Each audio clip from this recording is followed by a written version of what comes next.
Well, let's now get more analysis on the situation in Libya from Karl Sharro, a Middle East blogger from Karl Remarks. Thanks very much for being with us today. Now, NATO says it will stay in Libya as long as it takes to secure the UN mandate, basically to protect civilians. But at the same time, they say the Gaddafi regime is over. Wasn't getting rid of the Gaddafi the main goal? So why are they going to stay? Well, these are the very interesting kind of conflicting opinions and reports that we keep getting from the ground in Libya, in Tripoli and other places.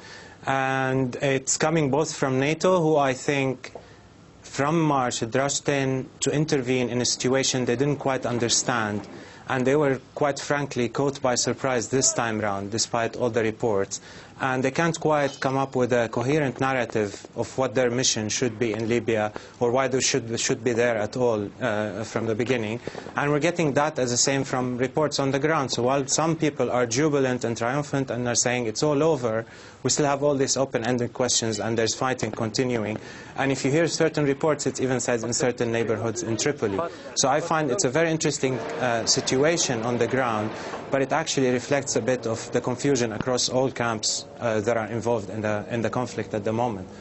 Okay, speaking about reports on the ground, I mean, we're hearing that the two sides of the conflict have been negotiating the fate of the ousted leader's hometown, Sirte. What might the outcome be, do you think?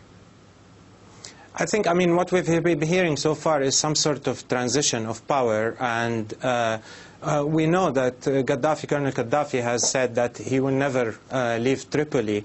And whereas you would have heard the rebels consistently throughout the campaign saying there's no place for Gaddafi in the future, I think looking at their position now, there might be some sort of deal that allowed him to stay in or evade kind of justice if it's left up to them. Now, the point that I want to make is all of these decisions should have been left to the Libyan people to make on their own. But to complicate matters now, we have not only NATO, we have several Western nations involved, but other Arab countries which are themselves not the beacons of democracy involved in this situation, and the International Criminal Court. So all of those players involved in that situation will certainly complicate the outcome, the likely outcome, and will make it more difficult for the Libyan people themselves to actually agree how they're going to move forward from this situation. And that's, again, something worth remembering in this context. Okay, now, in your blog, you were comparing the situation in Libya to Iraq and Afghanistan, but you say that many Libyans may surprise the international community. How was that? Well, let's first start with the comparison. Where does the comparison start from? Because many people who supported the action or the meddling, I don't call it intervention anymore, the NATO meddling in Libya, were consistently saying, this is not, you can't liken this, you can't use any metaphor from Afghanistan and Iraq. But I think there's clearly a parallel between those two countries in which corrupt and Western-backed elites were taking power and become very, very authoritarian and unaccountable, and are kind of artificially sustained in power just on the hope of creating some sense of control within these two societies.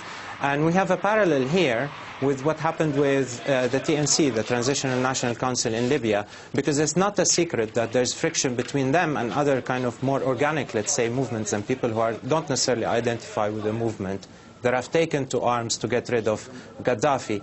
Now, the coalition that stepped in and supported the TNC has disproportionately given them more power over any other possible candidates to fill this power gap in Libya. And I think as time progresses and we see this need for stability and a controlling authority in Libya, they will get more and more attention and recognition and support, which I think unfairly biases a proper, healthy political interaction within Libya to find someone more credible, probably, to take control of Libya and lead it forward. Now the EU, it's headed by Poland. Now they've asked NATO to wind up its campaign in Libya to basically hurry up, and with a deadline of the 1st of September. But does the EU have any weight? Do you see NATO just prolonging its stay there? Well, that's a very interesting question. And again, I want to go back because we've heard a lot of critiques over all this episode where people have tried to revive old concepts of imperialism and anti-imperialism and trying to understand the situation in Libya from this point of view.